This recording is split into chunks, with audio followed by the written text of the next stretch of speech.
People often talk about the new European nationalism as having echoes of the 1930s, and at this church in central Budapest it isn't hidden.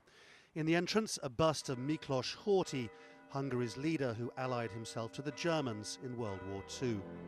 In the congregation sit young men in the black of the far right, yet the church says it is simply a sanctuary for Hungarians under attack. It's not only a duty, it's an obligation for us to protect Hungarians. God created us Hungarian, and our congregation is made up of people who look after others. To Jobbik, Horthy was a patriot who tried to restore Hungary's lost empire.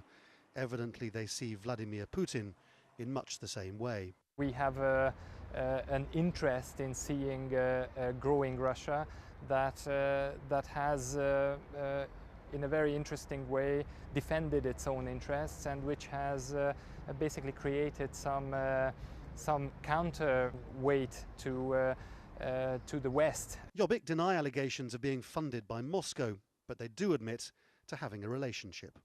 So it appears the Russian annexation of Crimea genuinely said something to hardline Hungarian nationalists, and in some ways you might find that odd, since Jobbik are the sort of political party you'd expect the Russians to accuse of being fascist sympathisers, and yet Jobbik and the Russians actually have something very profound in common: outright hostility to the European Union.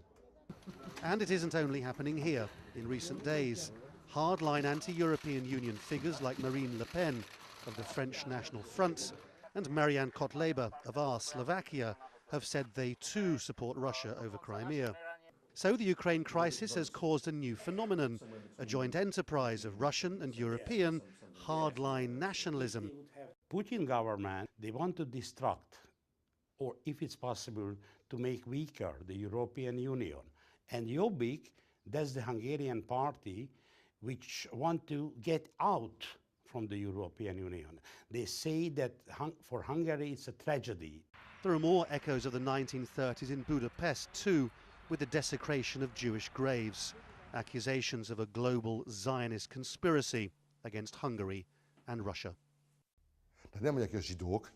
Jobbik isn't brave enough to say the word Jew. Instead they say globalization, banks, New York, the IMF. It all means the Jews. Jobbik and all the other far-right parties are often accused of the same fascism Russia claims to be fighting. Of course, they deny it, but it appears they are happy to sow discontent from within Europe, which plays entirely to Moscow's advantage. Lawrence Lee, Al Jazeera, Budapest.